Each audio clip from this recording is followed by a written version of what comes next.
Olá, está começando o Momento Jurídico, o programa da TV Legislativa para você conhecer melhor os seus direitos e deveres. Nesta edição, nós vamos falar sobre racismo e discriminação. Quem esclarece o assunto é o presidente da Comissão de Igualdade Racial da OAB, a Ordem dos Advogados do Brasil de São José dos Campos, o advogado Ricardo Dias. Obrigada pela presença. Eu que agradeço, Vivian, você e toda a sua equipe. Bom, em 2019, a lei que define o racismo completou 30 anos, né? Por que ela é considerada um marco legal? Então, Vivian, essa lei é considerada um marco legal porque ela veio classificar, veio capitular as condutas previstas nos crimes de racismo. Então é um marco muito grande e um tema muito legal para a gente discutir hoje. E o que ela define, o que ela estabelece como racismo?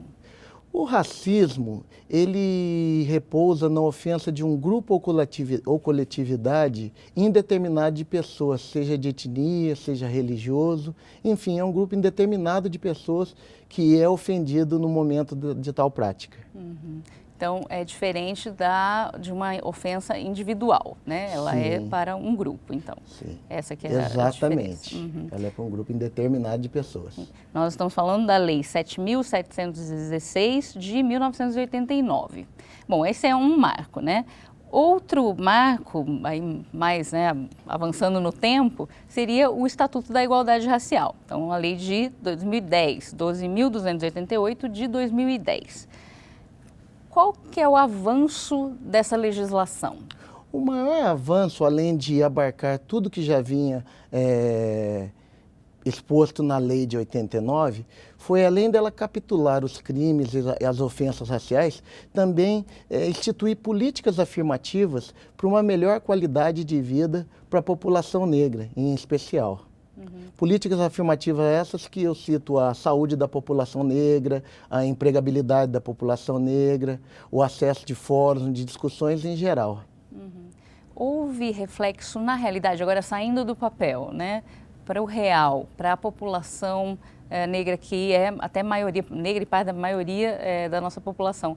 Houve reflexo? Impacto? Sim, houve reflexo, Vivian, só que se nós levarmos em conta que o racismo no Brasil durou 300 anos e nós estamos falando de uma lei de 30 anos, nós estamos falando de 10% de um período todo de escravidão, né?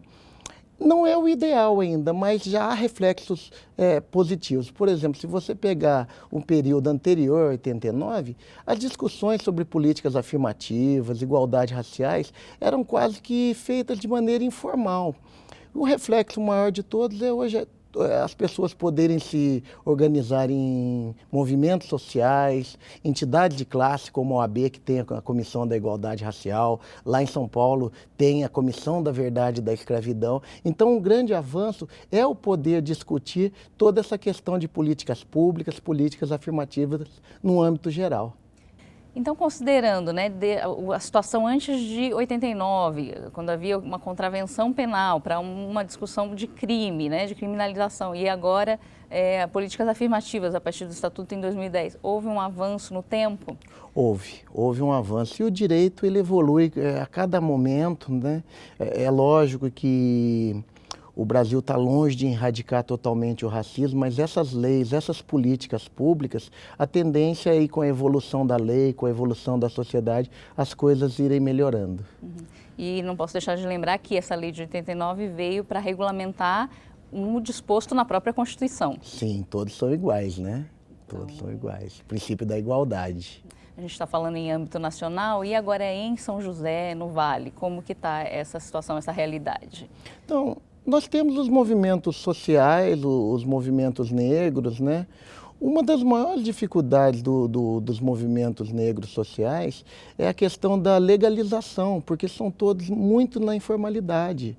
Às vezes, eles até trazem projetos interessantes, mas não tem como ser subsidiado pelo poder público, porque não tem um registro no CNPJ, não tem uma personalidade jurídica.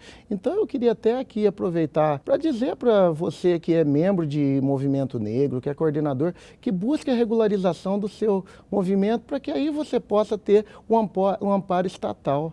Tá joia. Bom, agora a gente vai fazer um breve intervalo e na volta a gente continua. Até já.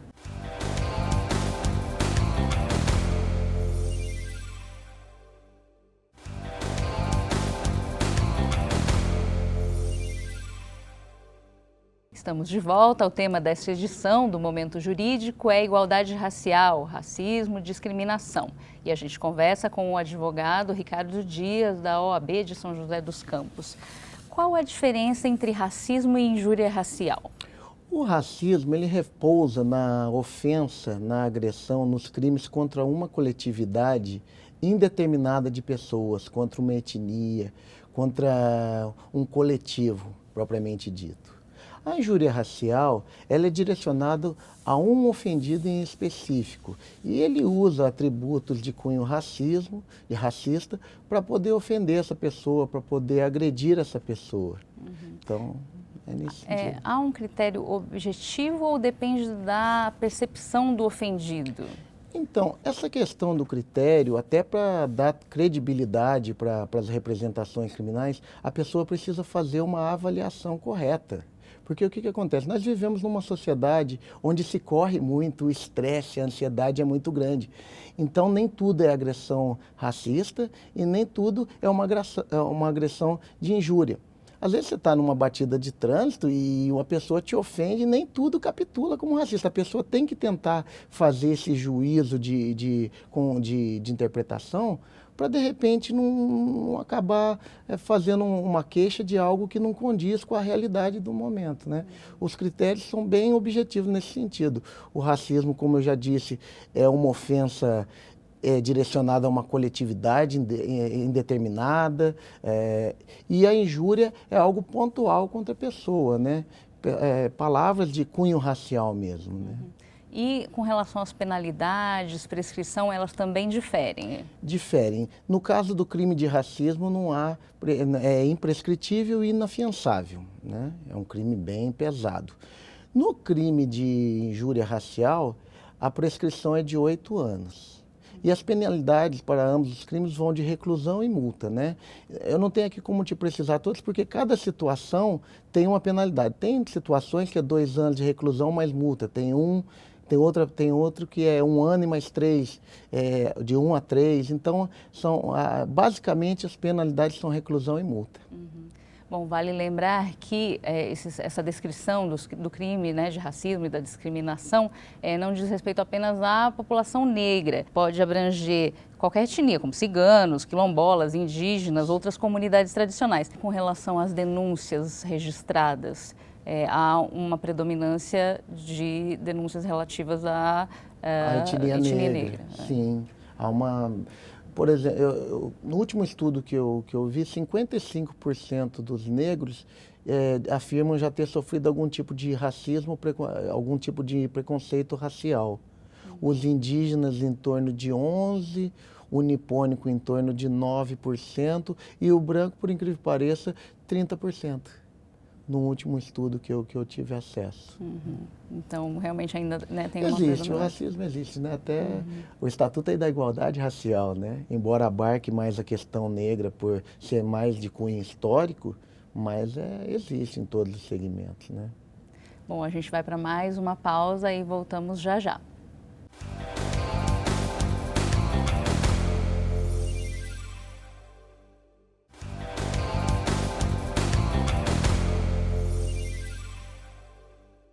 O Momento Jurídico está de volta. Hoje nós estamos conversando sobre igualdade racial com o advogado Ricardo Dias. São José dos Campos conta com um conselho municipal dedicado à promoção da igualdade racial, o CONPIR. Exatamente, nós temos o CONPIR. Então, eu sou membro do CONPIR, mas eu não estou pela OAB, eu estou pelo Notório Saber, a cadeira que eu ocupo, né? É até uma reivindicação da OAB, através de mim, da doutora Mirella, da nossa ex-presidente, doutora Josiane, um assento permanente no CONPIR com a cadeira da OAB, né? Eu entrei pelo Notório Saber já por militar no movimento há mais ou menos 11 anos.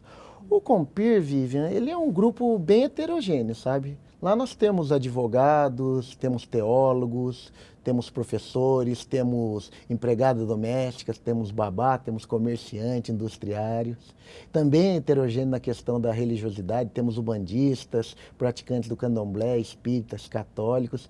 Isso é muito legal porque acaba caindo dentro do nosso propósito mesmo, da igualdade de opiniões, da igualdade de discussões, de poder pleitear juntos, né?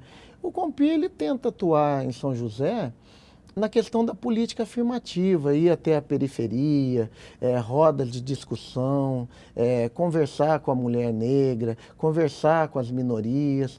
Ele tem todo um acompanhamento para qualquer munícipe que queira vir conhecer o Compir. As reuniões não são fechadas, por mais que tenha um conselho deliberativo lá dentro, qualquer munícipe está convidado a vir participar com a gente, colocando sugestões, colocando críticas, para tentar fomentar essa igualdade racial aqui em São José dos Campos. E como que o poder público pode contribuir para fomentar essa igualdade racial? Olha, o poder público ele pode contribuir colocando toda a máquina, assessorando o Compir na questão de... O poder público em São José nos ajuda muito com a estrutura, sabe? Eles nos cedem um espaço onde nós fazemos a nossa reunião na Secretaria Social de Apoio ao Cidadão. Os vereadores, a gente tem alguns vereadores que atuam também, eles se abrirem ao diálogo com a gente, né? Eu acho que a maior contribuição que o poder público pode dar a qualquer movimento, a qualquer organização, é estar aberto ao diálogo, sugestões, críticas, né? Até porque o Compir, ele é um órgão da prefeitura, né? Atrelado à secretaria, né? A gente tem ouvido falar sobre racismo reverso, né, no caso da discriminação positiva. Nesse esforço de aumentar a representatividade, por exemplo, numa produção audiovisual, né, o diretor exige que o elenco seja de atores negros ou modelos negros. Então, um branco poderia falar em racismo reverso, ou esse termo não existe, não está definido na legislação? Eu acho que o racismo reverso em si, eu acredito que não existe, até pela conotação histórica do próprio racismo em si, certo? Se você pegar o racismo contra o negro, o índio, ele já vem de um processo sociológico, antropológico, fundamentado na história de gerações, de séculos.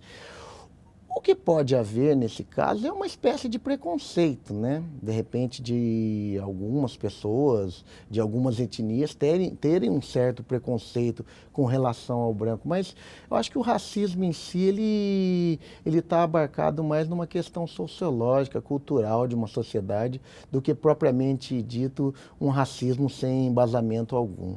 Acho que pode haver um preconceito. Racismo, acredito que não. As políticas afirmativas, né, como, por exemplo, cota na universidade pública ou em concurso, já tem havido um resultado ou ainda é algo muito recente, não dá para saber se tem funcionado? Olha, tem funcionado, mas a passos lentos, porque tudo que é uma novidade, né? No ordenamento jurídico, as cotas não tem muito poucos anos de implantação, né? E tudo que é o começo gera uma certa dificuldade até a adaptação. Tem funcionado bastante, a gente já tem notícia de alguns estudantes negros conseguirem acessar faculdades como o ITA, aqui em São José, como a USP, como a PUC, mas todo o processo de implantação ele é demorado, né? Até poder chegar num denominador comum dentro daquilo que se entende que é o correto, né? Dentro de um ordenamento de uma sociedade justa e igualitária. O que ainda falta, né, na nossa cidade para a gente avançar mais nessa questão da igualdade racial? Por exemplo, a questão da delegacia específica. A delegacia de crimes raciais aqui no Brasil, são poucos lugares que tem e, pelo meu conhecimento, são mais capitais. Eu sei que tem uma no Rio de Janeiro, uma em São Paulo e uma terceira agora me foge a memória. Olha, contribuiria muito, sabe? Porque aí já é uma questão específica. O agente público que tivesse nesse atendimento, ele já teria condição de aferir se aquilo se trata realmente de um crime de injúria racial, de crime de racismo. E se não for, para desqualificar e mandar para a delegacia comum, né?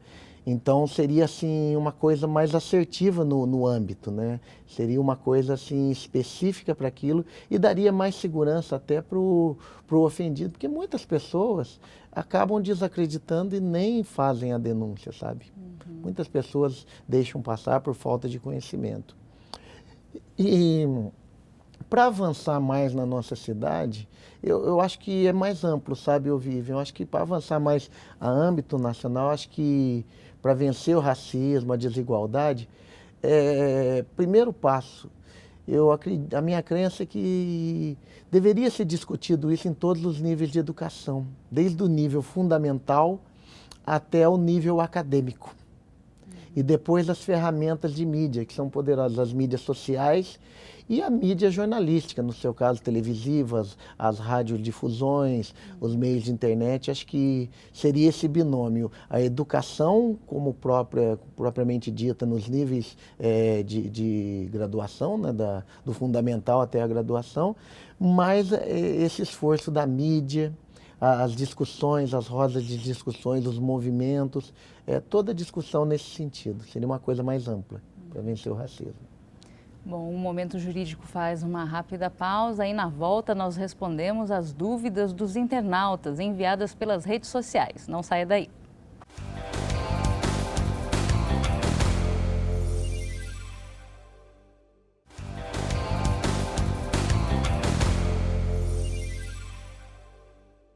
Voltamos a falar sobre igualdade racial aqui no Momento Jurídico com o advogado Ricardo Dias.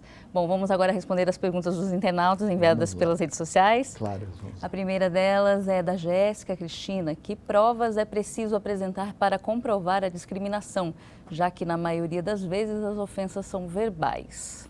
Então, neste caso, a maior prova, uma prova bem robusta, seria a prova testemunhal.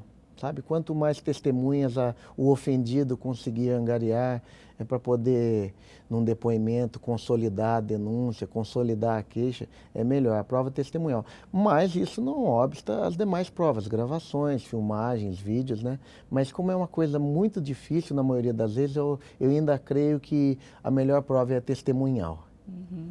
Essa pessoa, testemunha, pode ser chamada a depor durante o processo? Sim, durante o processo, mesmo na hora da confecção do boletim de ocorrência, também é interessante. Tá joia. Vamos para a seguinte, da Geisla. A internet deu espaço para manifestações preconceituosas e racistas. Como combater o crime virtual? Então, a internet é um mundo ainda não muito explorado e ele dá aquela falsa sensação de impunidade, né? A pessoa pensa porque está atrás da tela de um monitor de computador, ela nunca vai ser pega. Mas hoje já há possibilidade de denúncias através do site da Câmara Legislativa, tem o portal Safernet, que também você pode printar as ofensas, pode copiar o link, mandar para eles, o site do MPF, Ministério Público Federal, aí eles vão fazer uma averiguação e aí então poder confeccionar a eventual denúncia, né? Então hoje em dia já há mecanismo, quem pensa que comete um crime de racismo e está protegido por uma tela de computador, lê do engano. Bom, vamos para mais uma do Sandro Luiz. Nossa cultura considera como brincadeira e não insulto chamar alguém de alemão, japonês, paraíba ou expressões a exemplo de a situação ficou preta ou lista negra. Parte da população brasileira comete crime sem perceber e sem intenção? Como a pessoa deve agir caso se sinta ofendido? Então, toda brincadeira nasce, a maioria das vezes, de uma liberdade que foi dada. E chega um momento que a brincadeira perde a graça, né? Então, eu acho que a pessoa deve procurar o colega de trabalho, de escola, e falar que não está se sentindo confortável com aquilo, dar um aviso prévio sobre toda essa situação. E se a pessoa já foi avisada, já foi notificada pela outra, e mesmo assim insistiu, aí muda de figura, já não é mais brincadeira. Porque está causando sofrimento, está causando um desconforto para a pessoa. Aí já dá para tomar as medidas cabíveis, porque saiu do âmbito da brincadeira. Até porque o legislador, Vivian, ele não capitulou sobre a brincadeira consentida. sabe? Já tem posicionamento, se não me engano, uma promotora do Distrito Federal, ela entende que é crime. Até tem aquela brincadeira das figurinhas da internet, nos grupos de WhatsApp, ela entende que isso não tem nada de engraçado, não é piada, né? Tem outros entendimentos que acham que não, que é uma brincadeira imprópria, tudo, mas como tem o elemento consentimento, quebraria, em tese, o elemento típico crime, né? Mas quando sai do controle e começa a ficar algo ofensivo e foi previamente avisado, acho que já é possível tomar as medidas cabíveis. A intenção, então, conta nesse julgamento, nessa... Sim, porque a partir do momento que eu estou brincando com você, uma coisa, mas Ricardo, para, deu, não tá legal, eu estou me sentindo ofendido, porque vira ofensa. Certo? E aí o problema é que a brincadeira não fica no âmbito dos dois, começa a difundir mais, né? Porque tem os colegas de trabalho e aquilo vai se tornando uma rede que vai causando sofrimento àquela pessoa alvo da brincadeira em questão. Bom, para participar do Momento Jurídico enviando a sua pergunta, basta seguir a Câmara nas redes sociais, no Instagram, no Facebook, também pode mandar por e-mail. Lembrando que o programa fica disponível para assistir também no YouTube. Eu agradeço a sua participação. Obrigado, Vivian, a toda a sua equipe. E sempre que requisitado, estarei aqui com você e com toda a sua equipe, tirando dúvidas e batendo um papo sobre a questão da igualdade racial. Eu agradeço a quem mandou perguntas, nossos internautas, e a você que nos assistiu. Obrigada e até o próximo Momento Jurídico.